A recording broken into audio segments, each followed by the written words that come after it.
Good morning, students. Myself, Dr. Vijender Singh Tawar, Associate Professor in English.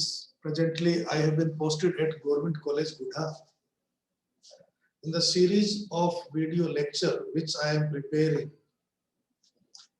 this video lecture is meant for Class BA Part 2nd, subject English Literature, and topic of the poem is Ode to Autumn, a very famous poem composed by John Keats. In this video lecture, we will try to do, or we will talk how to do its critical appreciation. So this is for BA Part 2nd, Ode to Autumn. Now let us know something about John Keats. John Keats is one of the 5 greatest romantic poets in English language. Other 4 beings P.B. Shelley, Lord Byron, S.T. Coleridge, and William Wordsworth. About him, it is said that he was the last to be born and first to die of among all these, that is all the 5 romantic greatest poets in English language. He was born in 1795 and died in 1821. That is, he died at the tender age of just 26. He was just 26 years old when he passed away. But he was different from other poets of his generation. He was different from Byron because he was not a rebel. He was different from Shelley because he was not a utopian dreamer. He was different from Wordsworth because he did not expose any philosophy of nature. He did not expound any philosophy of nature. He did not want to make his poetry the vehicle of any philosophy. That is, there are 2 types of literary works. One is art for art's sake, other is art for life's sake. In art for art's sake, literature is composed just for the beauty of literature, and the other is art for life's sake, that literature is written to give message or to bring about some change in the society. So John Keats did not believe in bringing about any change. He was a pure poet. He believed that poetry should be the incarnation of beauty alone. In his famous poem, Endymion, the first line of which is, "A thing of beauty is joy forever," it strikes the keynote of his work. In his treatment of nature also, the passion for sensuous beauty is always dominant. That is, he believes what he sees, that is what he experienced through his senses. He loved nature for its own sake. He found no spiritual meaning or message in it. He was a pure poet of beauty. Now about the poem. Ode to Autumn is the most perfect poem written by John Keats. It was published in 1820, that is just before 1 year of death. It is an ode, so it is addressed to autumns. The poet describes the various activities carried out in this season. The description of autumn given by the poet is unparalleled. We do not find this kind of description of beauty in any other poem composed by any other poet. The poem is divided into 3 stanzas. Each stanza has 11 lines. The first stanza tells us about the blessings of the autumn, that is bounty which are available for human beings in autumn seasons. The second stanza depicts autumn herself, that is various activities are carried out in autumn season, and the poet depicts, shows or represents as well. Autumn is doing these activities. And the third stanza gives us the music and beauty of the season. Now, how the idea has been developed. As I have told you, the poem consists of three stanzas. In the first stanza, the poet gives us a description of the prolific bounties of autumn. Bounties means gifts, which are used by human beings. The poet says that autumn is the season of mists and ripe fruits. It is an intimate friend, very close friend, best friend of the sun that ripens fruits. It joins the sun in loading the vines with grapes. These vines run round thatched eaves. Apple trees bend with the weight of ripe apples. In fact, it fills all kinds of fruits with ripeness to the core. For example, it swells the gourd. That is, gourd becomes bigger and bigger in size. It fills the hazel cells with sweet kernel. In a word, we can say all types of fruits get ripened, get matured in this season. It brings out more and more buds. There are numberless late autumn flowers. The bees gather honey from them. These flowers make the bees think that it is still summer. They think that the warm days will never come to an end. The bees have collected so much honey in their hives that the hives are overflowing with it. The hive cells have become clammy, that is sticky, as they have gathered so much honey, more than which they can keep in their cells. In the second stanza, we have a splendid personification of autumns. Autumn is personified under four pictures typical of autumn. The poet describes the various activities carried on in the autumn season. He personifies autumn as doing these various activities. He says that autumn can often be seen sitting in the midst of its store. That is the various activities which are carried out in autumn season.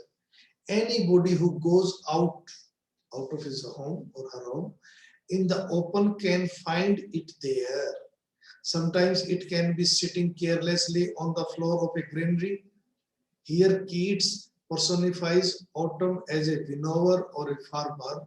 He says that when the winnower is sitting near her harvest, her hair is lifted up softly by the winnowing wind. It's a beautiful, it's a minute observation by the poet. Then autumn is described as a reaper. The tired reaper feels drowsy by the fumes of the poppies, which might have been grown up near the crop which he was harvesting or creeping. She falls asleep even while she is working. Her sickle is still held in her hand. It spares, that it leaves the next sweat all the flowers which were intertwined in it. Under the impact of poppies, that is, poppies are plants out of which opium is made. That is, the poet says, the reaper has felt drowsy. Next, autumn can be seen doing the work of a gleaner. The poet gives the picture of a gleaner carrying a load of sheaves. She is crossing a brook, that is a river, small or stream. She is keeping her head steadily fixed in order to balance the load on it may not fall into the river. Then Keats pictures autumn as an apple crusher. A cider presser is a device by which the juice of apple is taken out to make wine. The crusher keeps sitting near the cider press for hours. She watches the cider juice coming out of the machine drop by drop patiently. Great patience is required for this purpose, and such kind of trained female workers can be seen sitting near cider presser. Now the third stanza. In the last stanza, the poet depicts the sights and music of autumn. While describing the autumn season, Keats is suddenly reminded of the sweet songs of spring. He asks where those sweet musical sounds of spring seasons are. But immediately an inner voice, his conscious voice, reassures the poet. He feels a bit sad for the absence of the beautiful scenes and music of autumn's spring season, but his inner voice, that is his conscious, reassures him. Now he does not pine for the songs of spring. He finds an beauty and music in autumn itself. The poet sees bars of clouds in the sky shining in the light of the setting sun. The stubble plains are touched by a rosy light. That is light of the setting sun fall over the stubble plains and they appear very beautiful. The poet hears the sad notes of small gnats. These gnats fly among the river shallow, that is willow trees.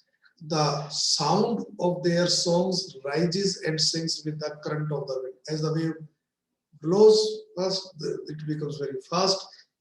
If the wind stops, then it becomes unheard.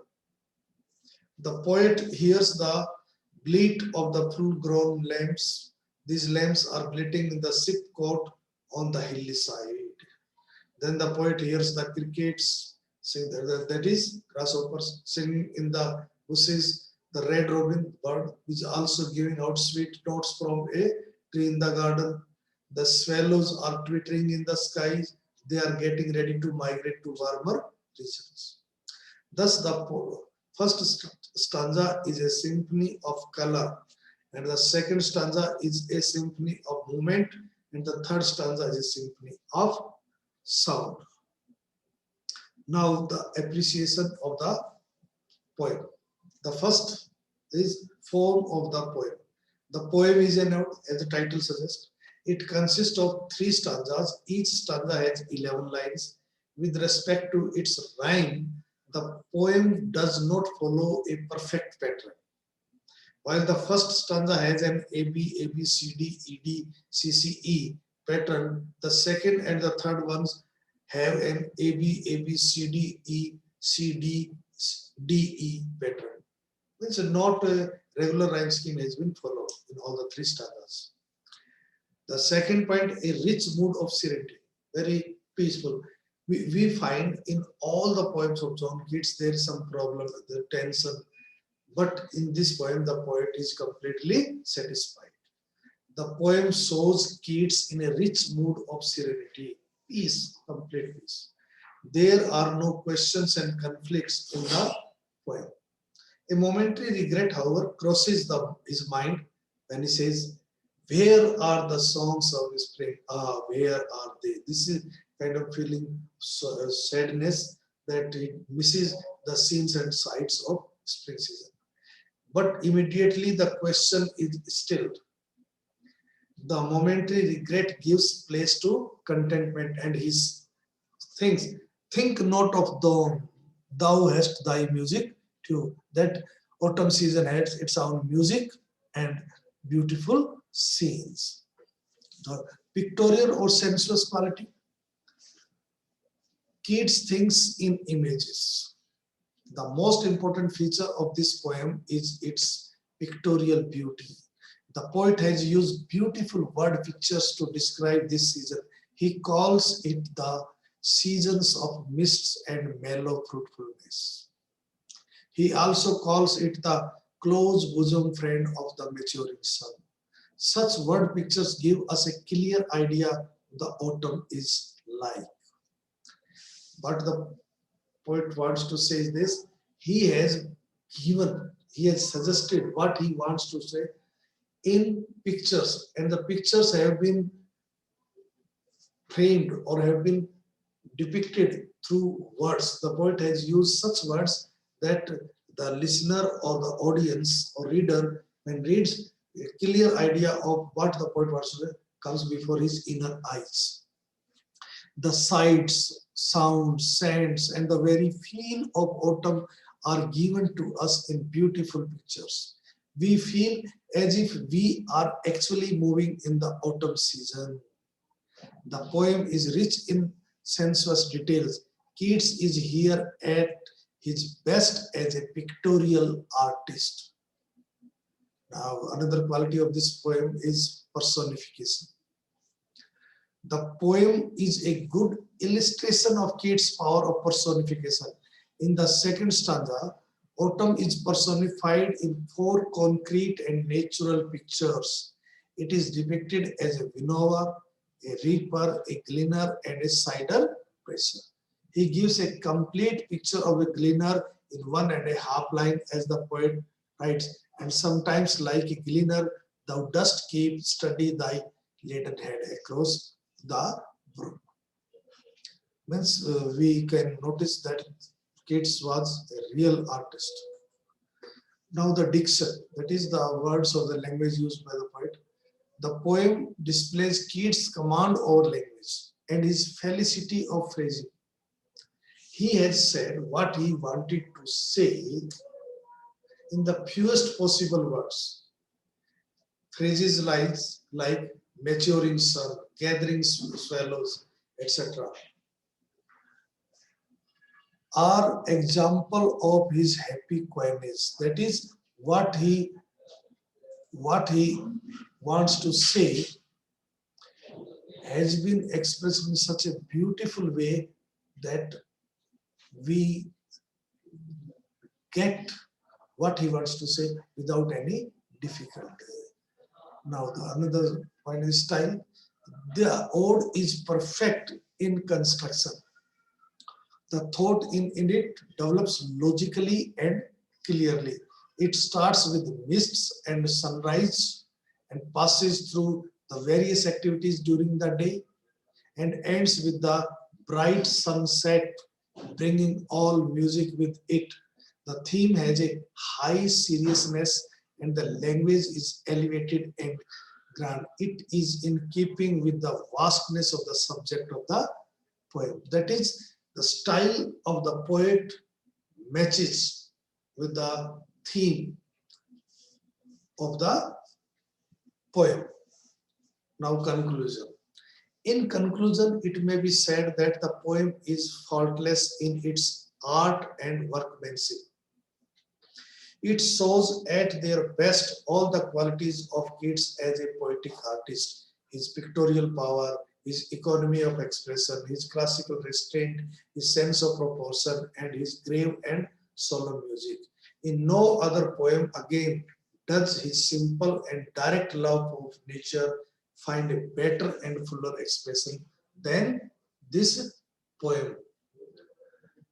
We can say the poet has really shown his skill as a poet. He is unmatched as far as this ode is concerned. Thank you very much.